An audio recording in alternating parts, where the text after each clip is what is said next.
DYFI നേതൃത്വത്തിൽ വൻ അഴിച്ചുപണിയെന്ന് അന്തം കമ്മി നേതാക്കൾ വന്നൊരൊറ്റ തള്ളാണ്. കൂടുതൽ ഡെക്കറേഷൻ ഒന്നും വേണ്ട, തോൽവിയെ മാറ്റി പടുതോൽവിയെ കൊണ്ടിരുത്തി അതിനാണ്. ഡിവൈഎഫ്ഐ സംസ്ഥാന പ്രസിഡന്റായി CPM സംസ്ഥാന കമ്മിറ്റി അംഗമായ ചിന്താ ജെറോമിനെയും സെക്രട്ടറിയായി കല്യാശ്ശേരി MLAയും മുൻ SFI നേതാവുമായ M വിജിനെയും തെരഞ്ഞെടുത്തു. പ്രസിഡന്റ് കസേര നോക്കിവെച്ച ആര്യ രാജേന്ദ്രനെ വെട്ടിയാണ് ചിന്താ ജെറോം കസേര പിടിച്ചതെന്ന് ഒരു വഴിക്ക് ചർച്ച നടക്കുന്നുണ്ട്. ആര്യ വന്നാലും പടുതോൽവി തന്നെ ആയിരുന്നേനെ, ചിന്ത അതിലും തോൽവി. ഡിവൈഎഫ്ഐക്കാർക്കിടയിൽ ഇപ്പോൾ അമർഷം പുകയുകയാണ്. വലിയ അഴിച്ചുപണി ഉണ്ടാകുമെന്ന് ഡയലോഗ് അടിച്ചിട്ട് ഇതാണോ അഴിച്ചുപണി? ഈ നീക്കം അടുത്ത അടിക്കുള്ള വക മാത്രമാണെന്ന് പൊട്ടിത്തെറി. മലയാളികൾക്ക് കണ്ടുകൂടാത്ത സ്ഥിരം ട്രോൾ മെറ്റീരിയൽ ടീംസാണ് ആരെയും ചിന്തയുമൊക്കെ. ജനങ്ങളെ വെറുപ്പിച്ച സഖാത്തികൾ. പ്രസ്ഥാനത്തിൽ കാര്യപ്രാപ്തിയുള്ള ഒരുപാട് യുവ നേതാക്കൾ ഉണ്ടായിട്ടും എന്തിനാണ് ജനങ്ങൾക്ക് പോലും വേണ്ടാത്ത ഇവരെയൊക്കെ വീണ്ടും വീണ്ടും തലപ്പത്ത് കൊണ്ടിരുത്തുന്നത് എന്നാണ് ചോദ്യമുയരുന്നത്. പ്രസ്ഥാനത്തിലെ മറ്റ് ചെറുപ്പക്കാർക്ക് അവസരം കൊടുക്കാതെ മാറി മാറി ഇവരെയൊക്കെ തന്നെ തലപ്പത്തെത്തിക്കുന്നു. ജനകീയ മുഖമുള്ളവരെ ഉയർത്തിക്കൊണ്ടുവരികയാണ് ഇപ്പോൾ പാർട്ടി ചെയ്യേണ്ടത്. നിയമസഭാ തെരഞ്ഞെടുപ്പ് തോൽവിക്ക് കാരണക്കാരായവരെ വീണ്ടും തലപ്പത്തെത്തിക്കുന്നതിലൂടെ എന്ത് മാറ്റമാണ്, എന്ത് പൊളിച്ചെഴുത്താണ് പാർട്ടി നടത്തുന്നത്?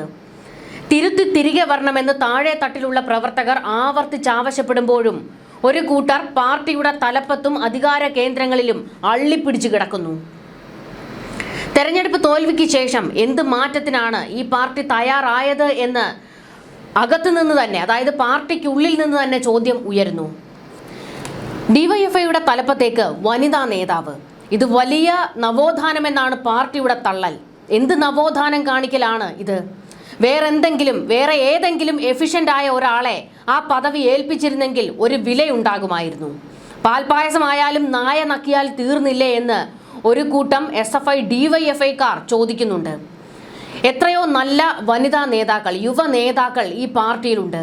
അവരെ ഒന്നും ഉയർന്നു വരാൻ ഇവർ സമ്മതിക്കില്ല. ഈ ഒരു കൂട്ടം CPM നേതാക്കളുണ്ടല്ലോ, അവരുടെ താളത്തിന് നിന്ന് തുള്ളുന്ന ശിങ്കിടികളെ മാത്രമാണ് SFIയുടെയും DYFIയുടെയും ഒക്കെ തലപ്പത്തേക്ക് കൊണ്ടിരുത്തുന്നത്. എന്തെങ്കിലും ഒരു മാറ്റം കൊണ്ടുവരാൻ കഴിവുള്ള, അല്ലെങ്കിൽ പാർട്ടിക്ക് വീണ്ടും ഒരു ജനകീയ അടിത്തറയുണ്ടാക്കുന്ന, ജനങ്ങളുമായി വലിയ ഒരു ബന്ധമുള്ള നേതാക്കളെ ഒന്നും, ചെറുപ്പക്കാരെ ഒന്നും ഉയർന്നു വരാൻ ഈ പാർട്ടി അനുവദിക്കുന്നതേയില്ല. അഹങ്കാരവും ധാർഷ്ട്യവും മാത്രമാണ് ഈ സഖാത്തികളുടെ ഒക്കെ കൈമുതൽ. 10 വർഷക്കാലത്ത് കേരളം അത് കണ്ടതാണല്ലോ. ഞങ്ങളെ പൊതിച്ചോറ് കൊടുക്കുന്നവരാ എന്നൊക്കെയുള്ള ധിക്കാര വർത്തമാനങ്ങൾ കേരളം മുഴുവൻ കേട്ടതാണ്. യുവജനക്ഷേമ കമ്മീഷൻ കസേരയിൽ കയറിയിരുന്ന് എന്തെല്ലാം പൊട്ടത്തരങ്ങളാണ് ചിന്താ ജെറോം കാണിച്ചു കൂട്ടിയത്. ഖജനാവിൽ നിന്ന് ലക്ഷങ്ങൾ ശമ്പളം കൈപ്പറ്റിയ ചിന്ത യുവജനങ്ങളുടെ ക്ഷേമത്തിന് വേണ്ടി എന്ത് പ്രവർത്തനമാണ് ആ കസേരയിലിരുന്ന് നടത്തിയത്? അവർ ആ കസേരയിൽ ഇരിക്കുന്ന കാലത്തും നടു റോഡിൽ കിടന്ന് PSC ഉദ്യോഗാർത്ഥികൾ സമരം നടത്തിയില്ലേ? അവിടേക്ക് തിരിഞ്ഞു പോലും നോക്കിയവരല്ല ചിന്തയും DYFI സംഘവുമൊക്കെ. ഒരു ഗുണവുമില്ലാത്ത ഈ അട്ടർ വേസ്റ്റുകളെ എന്തിനധികാര കസേര കൊടുത്ത് ഉയർത്തുന്നു എന്ന് പാർട്ടിയിലുള്ളവർ ചോദിക്കുമ്പോൾ നേതാക്കൾ മറുപടി പറയണം. കാരണം ചോദ്യം നേതാക്കളോടാണ്. എന്തായാലും ഇപ്പോൾ ചേരി തിരിഞ്ഞ് കൂട്ടയടി തുടങ്ങിയിട്ടുണ്ട് DYFIയിൽ. ആര്യ രാജേന്ദ്രന്റെ രാഷ്ട്രീയ മോഹങ്ങൾക്ക് തിരിച്ചടി നൽകിക്കൊണ്ടാണ് DYFI സംസ്ഥാന നേതൃത്വത്തിൽ നിർണായക തീരുമാനങ്ങൾ വന്നിരിക്കുന്നത്.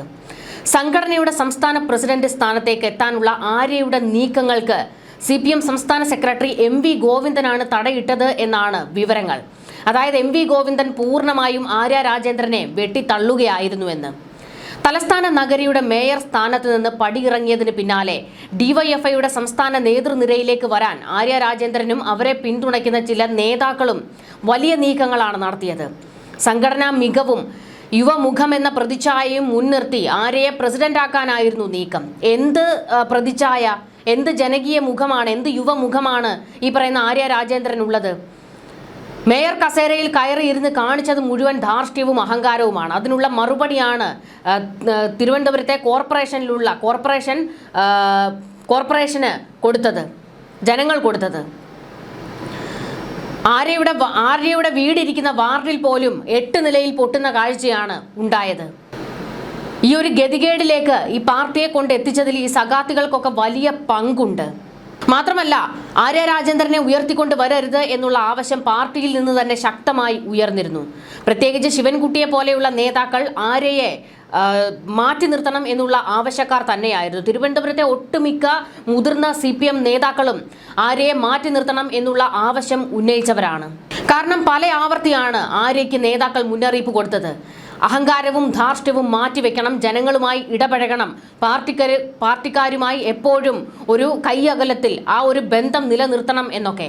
എന്നാൽ അധികാര കസേരയിൽ കയറിയ ആര്യ രാജേന്ദ്രൻ തിരുവനന്തപുരത്തെ ചില കോർപ്പറേറ്റുകളെ അവരുടെ തോളത്ത് കൈയിട്ട് നടക്കുന്ന സ്വഭാവമാണ് കാണിച്ചത്. പാർട്ടിക്കാർ തന്നെ ഈ ആര്യ രാജേന്ദ്രനെതിരെ എത്ര തവണ ആരോപണങ്ങൾ ഉന്നയിച്ചതാണ് പാർട്ടിയിൽ. ഇപ്പോൾ മേയർ കസേരയിൽ നിന്ന് ഇറങ്ങിയതോടെ ആര്യ രാജേന്ദ്രൻ പടുതോൽവിയാണ്. കാരണം ഇരുന്നപ്പോഴും തോൽവിയാണ്. ഇപ്പോൾ പാർട്ടിയുടെ മുഖ്യധാരയിലേക്കൊന്നും തന്നെ ആര്യ രാജേന്ദ്രനെ കാണാനേ ഇല്ല. ആര്യ രാജേന്ദ്രനെ എല്ലാവരും വെട്ടിയിരിക്കുകയാണ്. സംഘടനാ രംഗത്തെ സീനിയോറിറ്റിയും പ്രവർത്തന പരിചയവും കുറവാണെന്ന കാര്യം ചൂണ്ടിക്കാട്ടിയാണ് ആര്യയുടെ പേര് MV ഗോവിന്ദൻ നിരാകരിച്ചത് എന്നാണ് വിവരങ്ങൾ. വിദ്യാർത്ഥി യുവജന പ്രശ്നങ്ങളിൽ ദീർഘകാലമായി സജീവമായി നിൽക്കുന്ന ചിന്താ ജെറോമിനെ തള്ളി ആര്യയെ പ്രതിഷ്ഠിക്കുന്നത് പാർട്ടിയിൽ തെറ്റായ സന്ദേശം നൽകുമെന്ന ഉറച്ച നിലപാടിലായിരുന്നു MV ഗോവിന്ദൻ. ഗോവിന്ദന്റെ കടുത്ത എതിർപ്പോടെ ആര്യയ്ക്കായി രംഗത്തിറങ്ങിയ മുതിർന്ന നേതാക്കൾക്ക് പോലും നിശബ്ദരാകേണ്ടി വന്നു എന്നാണ് വിവരങ്ങൾ.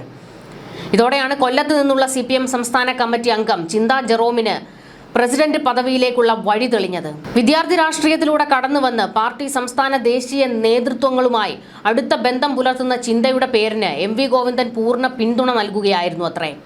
മുൻപ് കേരള സംസ്ഥാന യുവജന ക്ഷേമ ബോർഡ് അധ്യക്ഷ എന്ന നിലയിൽ പ്രവർത്തിച്ച പരിചയ സമ്പത്തും ചിന്തയ്ക്ക് അനുകൂല ഘടകമായി എന്നൊക്കെയാണ് ഗോവിന്ദൻ തള്ളിമറിച്ചത്. സംസ്ഥാന സെക്രട്ടറി സ്ഥാനത്തേക്ക് കല്യാശ്ശേരിയിൽ നിന്നുള്ള 2ാം തവണ MLA ആയ M വിജിൻ എത്തുന്നത് സംഘടനാ മികവ് മുൻനിർത്തിയാണ്. SFI സംസ്ഥാന സെക്രട്ടറി ആയിരിക്കെ വിജിൻ കാഴ്ചവെച്ച മികച്ച പ്രകടനവും അണികളെ ഏകോപിപ്പിക്കാനുള്ള കഴിവുമാണ് DYFIയുടെ അമരത്തേക്ക് വഴി തുറന്നത് എന്നാണ് ചർച്ച. നേതൃമാറ്റത്തിൽ പാർട്ടി കർശനമായി നടപ്പിലാക്കുന്ന 38 വയസ്സ് എന്ന പുതിയ പ്രായപരിധി നിബന്ധന വിജിന്റെ പേര് ഉറപ്പാക്കുന്നതിൽ നിർണായകമായി. 38 വയസ്സ് പൂർത്തിയായ മുതിർന്ന ഭാരവാഹികളെ മുഴുവൻ ഒഴിവാക്കി പുതിയ നിരയെ കൊണ്ടുവരാനാണ് MV ഗോവിന്ദന്റെ നിർദ്ദേശം. പ്രായപരിധിയിൽ ഇളവുണ്ടായേക്കുമെന്ന് കരുതിയ പല മുതിർന്ന യുവജന നേതാക്കളുടെയും പ്രതീക്ഷകൾ ഇതോടെ അസ്തമിച്ചു. DYFI ഭാരവാഹികളുടെ പ്രായപരിധി 38 വയസ്സായി നിജപ്പെടുത്തിയ MV ഗോവിന്ദന്റെ നിലപാടിനെതിരെ പാർട്ടിക്കുള്ളിൽ നിന്ന് തന്നെ രൂക്ഷമായ അമർഷവും വിമർശനവും വരുന്നുണ്ട്. പരിചയസമ്പന്നരായ നേതാക്കളെ ഒറ്റയടിക്ക് ഒഴിവാക്കുന്നത് സംഘടനയെ ദുർബലപ്പെടുത്തുമെന്നും തീരുമാനം ഏകപക്ഷീയമാണെന്നും വിമർശകർ വാദിക്കുന്നു. എന്നാൽ പ്രായപരിധി മാറ്റമില്ലാതെ തുടരുമെന്ന കടുത്ത നിലപാടിൽ സംസ്ഥാന സെക്രട്ടറി ഉറച്ചു നിൽക്കുകയായിരുന്നു. ഓഗസ്റ്റ് 19 മുതൽ 22 വരെ തൃശൂരിൽ വെച്ച് നടക്കുന്ന DYFI സംസ്ഥാന സമ്മേളനത്തിൽ വെച്ചാകും പുതിയ ഭാരവാഹികളുടെ ഔദ്യോഗിക പ്രഖ്യാപനമുണ്ടാകുക. അടുത്ത 3 വർഷത്തേക്കുള്ള പുതിയ പ്രവർത്തന പ്ലാനുകൾക്കും നയരേഖകൾക്കും സമ്മേളനം രൂപം നൽകി.